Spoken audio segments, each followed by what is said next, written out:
Hello everyone, I'm back. So I just want to say I know I look a state, I look a mess. It's been really warm today. I did have makeup on earlier and I've like come off over the day. Hope she doesn't keep that up anyways over the day, and I don't want to put makeup back on. My poor skin has been through enough the last couple of weeks, so I figured I would just not, and you're just gonna have to deal with me looking like this, but hopefully that doesn't matter. So I thought I'd just do a quick one today. I couldn't really think of what else to do this video about, so I thought we'd just go back to the default and talk about books. But I thought we'd switch it up and do specifically what poetry books I own, which I own about this many. I don't know why I'm doing that. So I own about this many, and I'm talking about them in no particular order. One is a new one that I just bought today actually, but I'm gonna start first of all with Flower Crowns and Fears and Things by Amanda Lovelace, which I'm not going to spend too long talking about this one because I really did not enjoy it and I really regret buying it, because a lot of this is, if I say Instagram caption poetry, it's like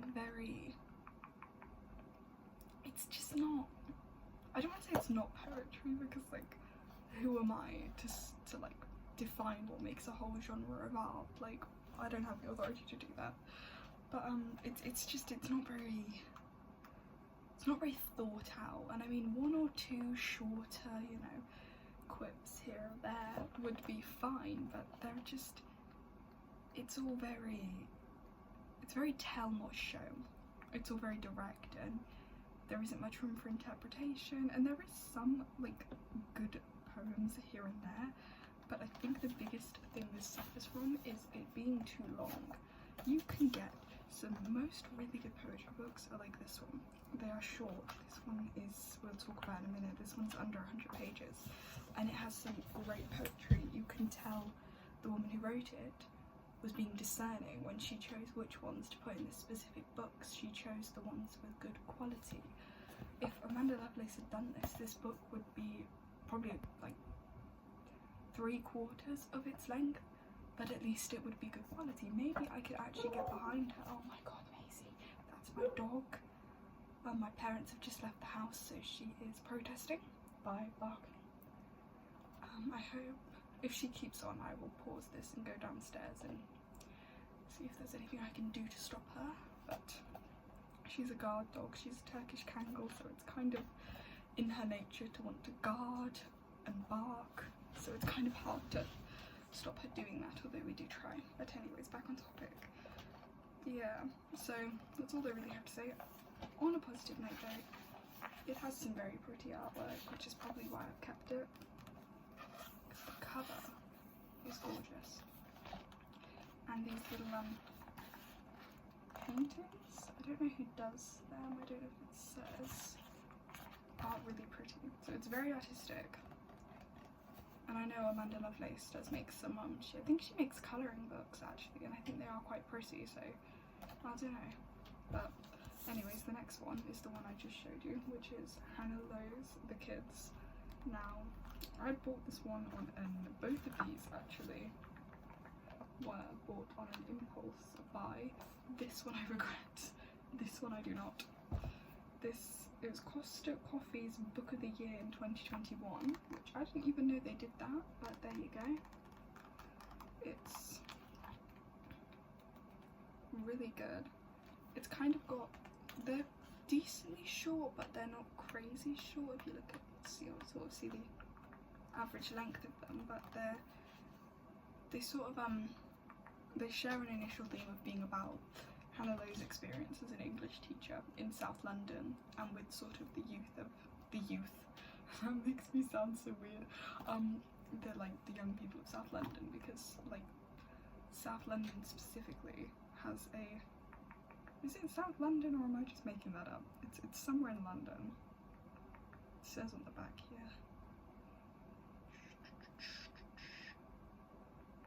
Where does it say? Oh, Inner London. Okay, Inner London, not South London, but London in itself, especially its youth culture, is very different to the rest of the country. It's very different to anywhere else, in my opinion, and the diversity and the like different lengths of experiences, from really posh people to people in like dire poverty that you'll meet, it makes for some really interesting material in this book, and they're just very thoughtful. They've got nice rhythm, they've got nice flow. It's like, it's straightforward but not in a really obvious way. Like some poetry you read, especially like, and it can just be quite pretentious. It's just like, come on, hurry up, get to the point.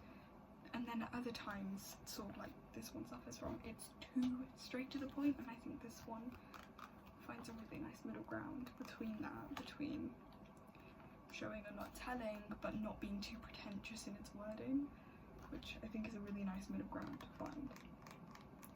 So yeah, I really, this is one of, I think this is my favourite, actually, poetry books that I own. It's great. So, the next one we have is Amanda Gorman's Call Us What We Carry. It's an absolutely beautiful cover as well. Look at that. It's so pretty. I have not read, I must confess, I have not read all of the poems in here. I've read a lot of them. I say I've read up to about half of them, but I think these, they're a lot more complicated in their wording. For me, the meanings take a little longer to hit, but when they do, they really do. It's genius in that sense. Her way with words, because she manipulates words and sounds and meanings in a lot of these poems. She manipulates the way we pronounce my brother's being an idiot and screaming. He's older than me, by the way. Anyways, no, she manipulates words and their sounds and their rhythm to create meaning, and that is just genius. I can't even do that. I say I can't even as if I'm like some experienced writer. I'm not. It's just pure genius. So, oh dear. That dog's being very noisy. Hold on a second. Okay, well that was dramatic. While I was trying to get the one dog to stop barking, the other dog came in here and started going through my bin. So anyways, hopefully I've shut the doors now, so hopefully she can't hear other dogs barking outside, which is what she was barking at. So to be fair, she actually had a reason for it, but yeah.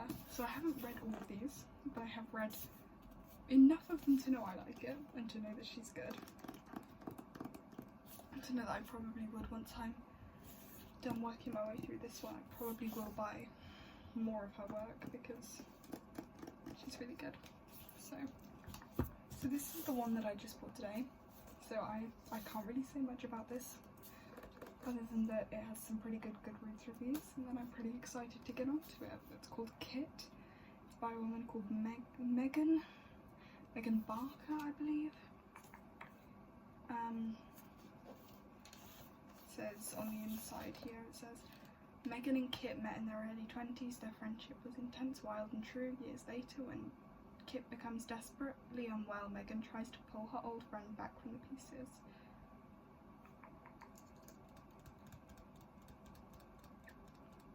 And it is a story told through a mix of winding prose and poetry. So I thought that's a very interesting concept, the idea of storytelling via poetry. So I thought I'd give it a chance, and we will see where this one leads me. This video is going to be crazy short, dude.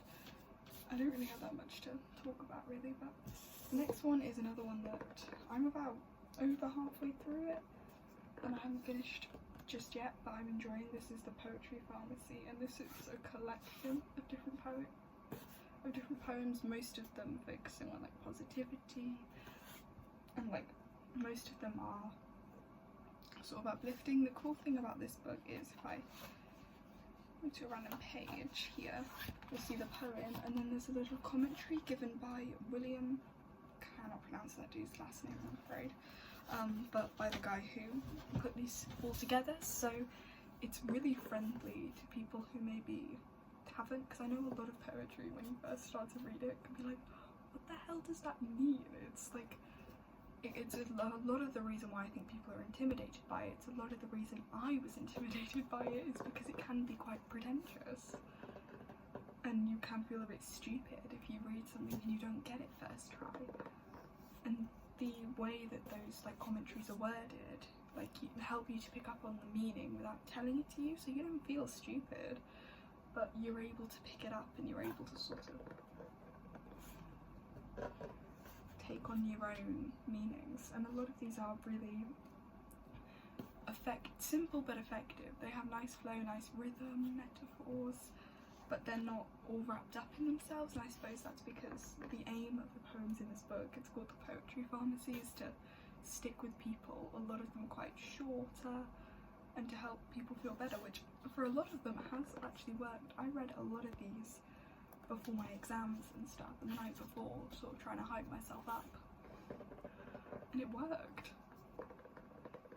It's one that you can enjoy in like little bits and pieces here and there. You pick it up, you put it down, you come back to it when you need it. There's a second one I know which I have my eye on and I do want to get, and I almost got today, but it was quite expensive and I am trying to save money, but we will see about that. So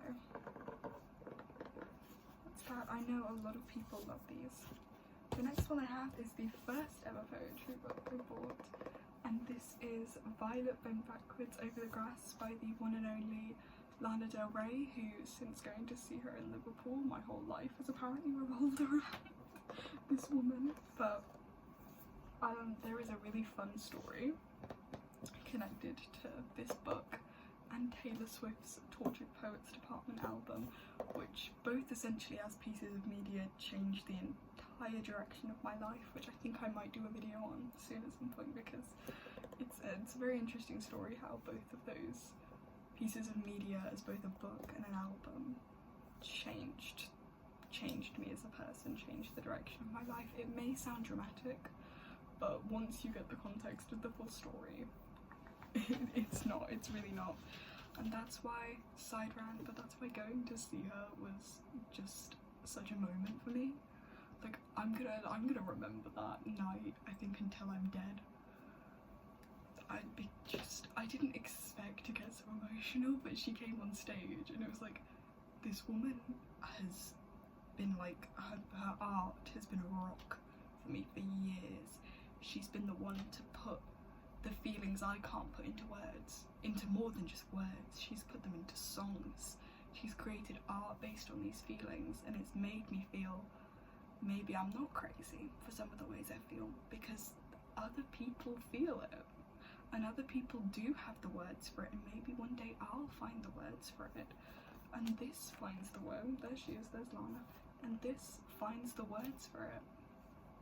But anyways, this book is really, really good, because a lot of celebrities will just throw out poetry books and they won't be very good. Think Gabby Hanna, God, there's so many examples I could name, but this one I think you can actually tell that Lana has put effort into this, and that she does care about it as an art form, and that this is something that she genuinely is doing for the art and not just for the money of it all. And I love the cover. It's got oranges on it and it's so pretty, and it's got these really nice like photos that she's taken here and there and in between. So it's, I don't think she took this one, but there's, my other dog is now barking. That's fantastic. And there's all these paintings as well. Oh my goodness gracious me. Okay, he wanted to be let in somewhere. My hair has turned into a amazing mess and I have a breakout on my forehead. So that's going well, but anyways, I can't remember what I was saying. I was talking about the paintings. That's it. It has this like note space at the back, and it has some like paintings and stuff that are really pretty too, so I really like that. So, and then finally we have a collection from the one and only Sylvia Plath. I mean, what do I say about this? I've not read all of them, I will confess. I've not read all of them yet, but I've read a few. There are some things in there that maybe haven't aged great, comparing her dad to Hitler, but You know what? It was the 1950s. This is why we don't romanticize pre-1970s historical figures. This is why we don't do that. But this woman was just sheer genius. It's the same thing for Lana. I think she was their generation's Lana, in a sense, because she was a woman who felt things very deeply that seemed to alienate her from society around her, that seemed to make her different. But she wasn't the only one, and she was just the only one who knew how to put the feeling into words. I think that's what those two women do. They put the feelings people don't understand and people can't put into words, and that's what I think is the genius of this art form. To find the words for things you just can't describe. It's just genius. And anyways, this video is kind of short, so I'll probably do another video this week at some point. I think filming the last one so early into the week threw things off balance, because usually I upload mid to later in the week. It's usually from Wednesday to Saturday sort of time, so that's throwing me off, but it's fine. So I will see you guys probably, I might film something around Friday, so maybe not, but I have some very special things upcoming, and my dog's now barking, so I'm gonna wrap this up. So I will see you guys when I see you all.